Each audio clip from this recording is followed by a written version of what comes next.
I stared at the cupcake sitting on the cold marble counter. It was stale. The frosting had crusted along the edges, and if you looked closely, you could see the faint smear where the name Greg had been awkwardly scraped off with a butter knife. This was my 24th birthday present from my parents. In my other hand, my phone vibrated with a live stream alert.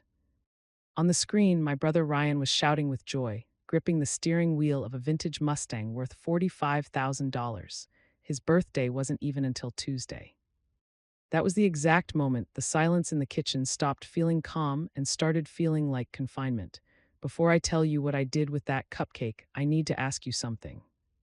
Have you ever felt like you were screaming underwater while the people who were supposed to love you just kept swimming past? Drop a yes in the comments if you know that feeling. Let's see how many of us survived it. I ate the cupcake. The dry, grainy sugar dragged across the roof of my mouth. It tasted like every Christmas where I cleaned up torn wrapping paper while Ryan tested out his new toys. It tasted like every graduation where they forgot to order a cake for me but never forgot to chill champagne for him. For a second, I wanted to scream.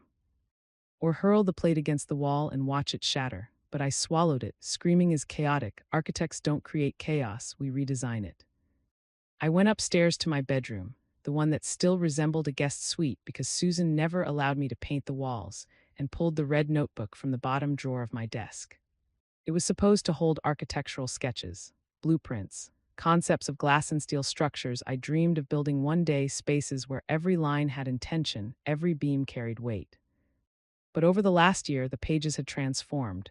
The designs had been crowded into the margins, replaced by columns of dates, figures, and receipts. It had become a ledger. A record of invisible labor. I flipped to a blank page and wrote the date. Then I wrote one stale cupcake, $0 Ryan's Mustang, $45,000 for years. I convinced myself this was just the dynamic of our family. I was the reliable one, the planner, the problem solver. Ryan was the visionary spirit who needed backing, but staring at the numbers in ink, it didn't resemble support. It resembled embezzlement. I had organized their anniversary events, managed David's scattered business accounts, written Ryan's college application essays when he didn't feel inspired. I did it because I believed love worked like a ledger. I believed that if I contributed enough, produced enough, fixed enough, eventually they would acknowledge me. There's a name for this pattern, the normalization of servitude. It happens when you're raised to think your worth is entirely tied to your output. You become a function, not a person. You stay because you assume the flaw is in your performance, not in their expectation. But a toaster doesn't get thanked for making toast. It's simply expected to work. And when it burns out, it's replaced. I flipped back through the pages. The record of my compliance stared back at me. 3 years ago, paid $8,400 for catering at their summer gala after David's card was declined, never reimbursed. Last month, covered Ryan's rent when his startup had temporary liquidity issues.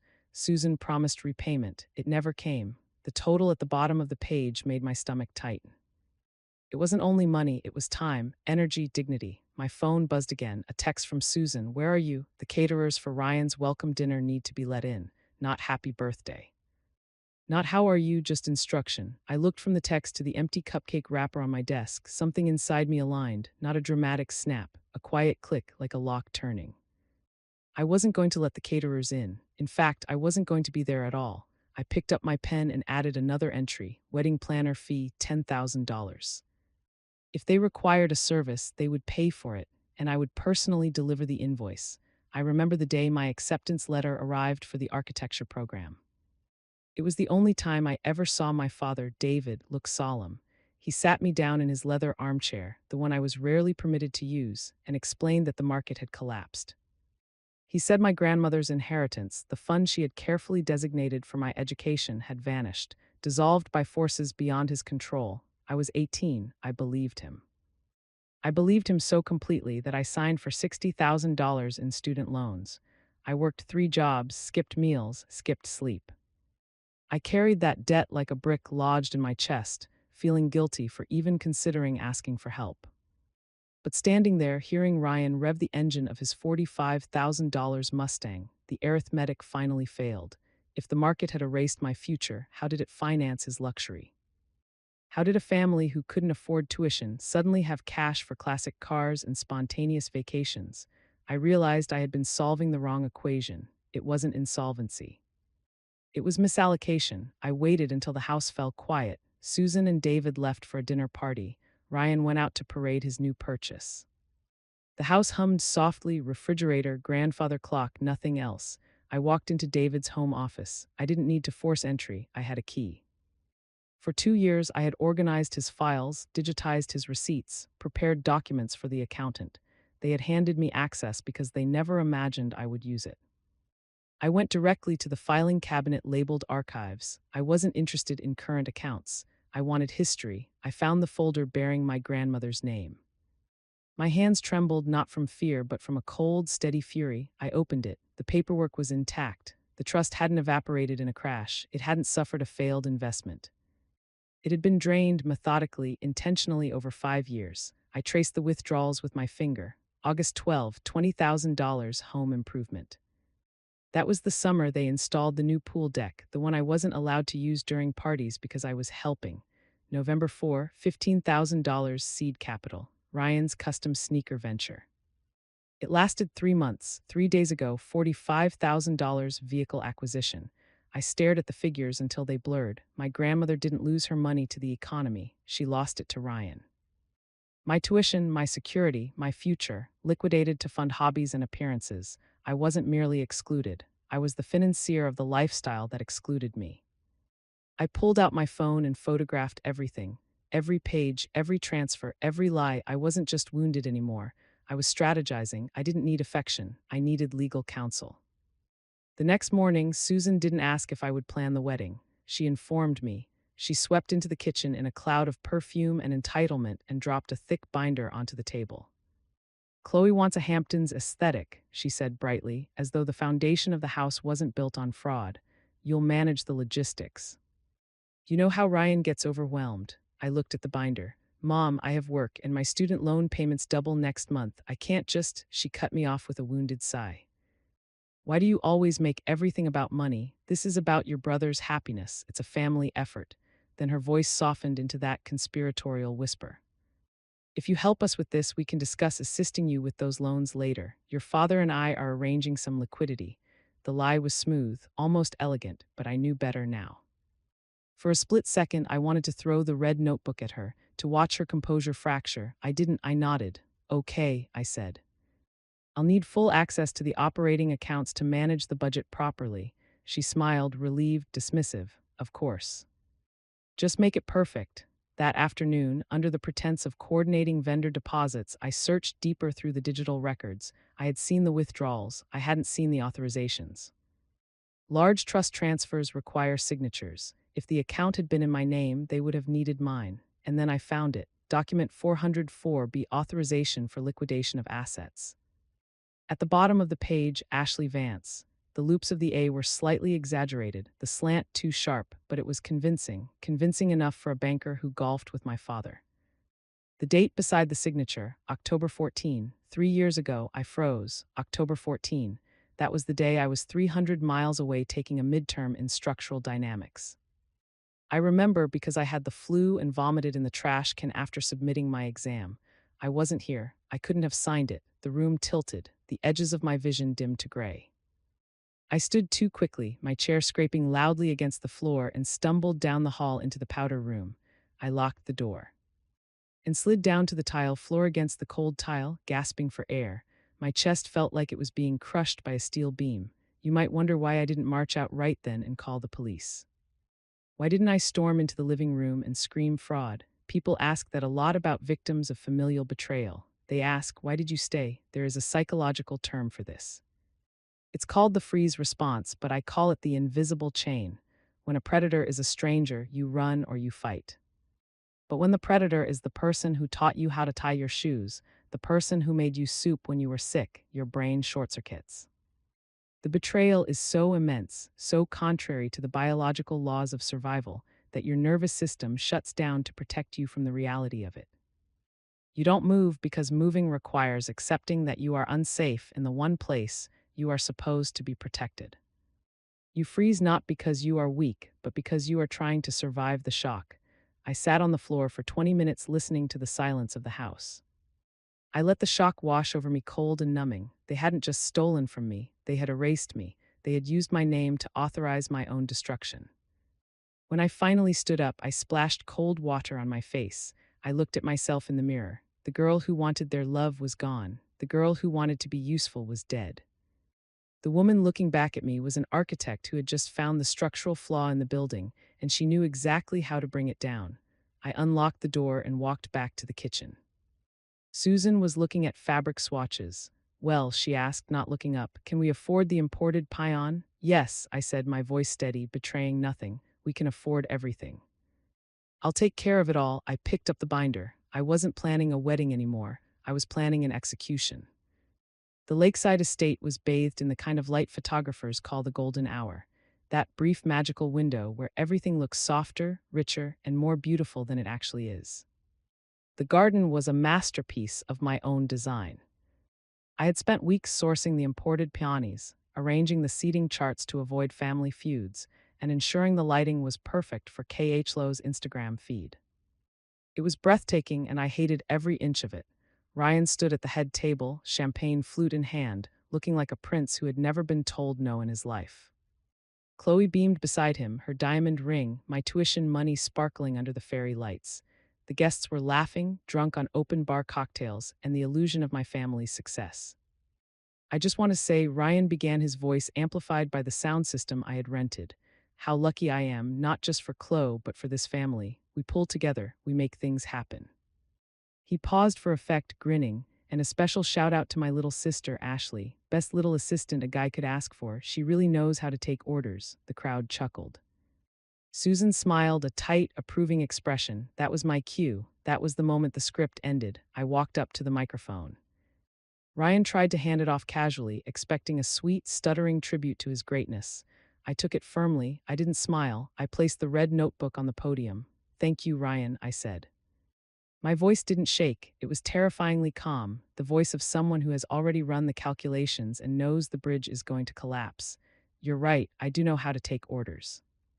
I've been taking them for 24 years. I opened the notebook. The silence in the garden grew heavy, confused. I thought I would use this toast to share some of the numbers that made today possible, I continued, because a wedding like this doesn't just happen, it costs. For example, the floral arrangements you're all admiring cost $15,000. Susan's smile faltered. She made a small hand gesture, a wrap-it-up motion. I ignored her. The catering I read from the page, $22,000. The vintage champagne, $8,000. I looked up, in the groom's birthday gift last week, that beautiful vintage Mustang parked out front, $45,000. A ripple of murmurs went through the crowd. This was tacky, this was go. Why was I talking about money? But the most expensive item isn't on the wedding registry, I said, flipping to the back of the notebook where I had taped the photocopies. It's the cost of my silence. I held up the document. This is a trust fund withdrawal authorization. It's for the exact amount of the Mustang. It's signed by me. I paused, letting the words hang in the humid air, except I didn't sign it. I was in a structural dynamics exam 300 m away on the day this was dated. My mother and father forged my signature to liquidate my education fund so they could buy my brother a toy. Ryan dropped his glass. It shattered on the stone patio, the sound crisp and violent. Ashley stopped. David stood up, his face a mask of fury. You're drunk. Sit down. I'm not drunk, David. I said I'm solvent. For the first time in years, I know exactly what I'm worth. I turned to Chloe. She looked frozen, her eyes wide and terrified. Chloe, I said, my voice softening just a fraction. You seem nice. You probably don't deserve this, but you need to know. The ring on your finger, it wasn't bought with love. It was bought with the money my grandmother left me to become an architect. You are wearing my stolen future. I closed the notebook with a snap that echoed through the microphone. I'm resigning as your assistant, Ryan, and I'm resigning as your daughter, Susan, and David. The invoice is on the table. You have 30 days to pay me back, or the next place we meet will be in a courtroom. I placed the microphone down. It didn't screech. It just settled with a heavy thud. I picked up my purse and walked off the stage. The sun had set. The golden hour was over. Now it was just dark. The silence that followed was absolute. Not a fork scraped a plate. Not a glass clinked. It was as if the air had been sucked out of the garden, leaving a vacuum where the party used to be. Susan was the first to move. She lunged for the microphone, her face a mask of panic and rage, but I was already stepping off the stage. Ashley, she hissed, her voice cracking. Get back here. Tell them it's a joke. I didn't stop. I walked past the head table where K.H. Lowe sat, frozen tears streaming down her face as she looked from the ring on her finger to the man beside her. Ryan was staring at me, his mouth opening and closing like a fish out of water, his arrogance finally punctured. He reached for K.H. Lowe's hand, but she flinched away as if he were radioactive. Is it true? K.H. Lowe whispered, her voice carrying in the unnatural quiet. It's complicated, babe. Listen, Ryan started, but the lie died in his throat. Chloe stood up. She looked at the ring one last time, then pulled it off her finger. It hit the table with a dull clatter, rolling to a stop right next to the red notebook. She picked up her bouquet and dropped it on the floor. Then she turned and walked away, her white dress swishing through the grass as she headed for the exit. Chloe, wait. Ryan yelled, stumbling after her, but he tripped over the microphone cord I had left trailing on the ground. I kept walking. I passed the guests, David's business partners, Susan's socialite friends, Ryan's frat brothers. Their faces were a mix of horror and fascination. They weren't looking at me with pity anymore. They were looking at me with fear. I had just burned down the family's carefully constructed facade in under 5 minutes, and I hadn't even raised my voice. David intercepted me near the valet stand. His face was red, veins bulging in his neck. Stop, I said, cutting him off. I didn't flinch. Don't say another word unless it's here is your check. You have the invoice, you know the account number. I'll ruin you, he spat. You'll never work in this town. I know everyone. You know everyone, I agreed, and now everyone knows you're a fraud who steals from his own daughter. Good luck with that network, David. I walked past him, handed my ticket to the valet, and waited for my beat-up sedan. When it pulled up next to the shiny luxury cars, I didn't feel ashamed. I felt powerful. I got in, tossed my heels into the passenger seat, and drove out of the estate gates. I passed the Mustang parked prominently in the driveway, a monument to theft, and kept driving. I didn't look back in the rearview mirror. There was nothing there for me anymore. The legal battle wasn't long, mostly because evidence like mine tends to make people very eager to settle. I didn't have to drag them into court. The threat of a fraud investigation was enough. Susan and David liquidated the vintage Mustang, sold the imported Pioneers to a wholesaler at a loss, and dipped into their own retirement accounts to cut me a check. They did it to keep Ryan out of jail for forgery, but I like to think a small part of them did it because they finally realized they had no other choice. I signed the non-disclosure agreement regarding the specific family dynamics, took my money, and erased their numbers from my phone. I didn't buy a house. I didn't buy a luxury car or go on a vacation.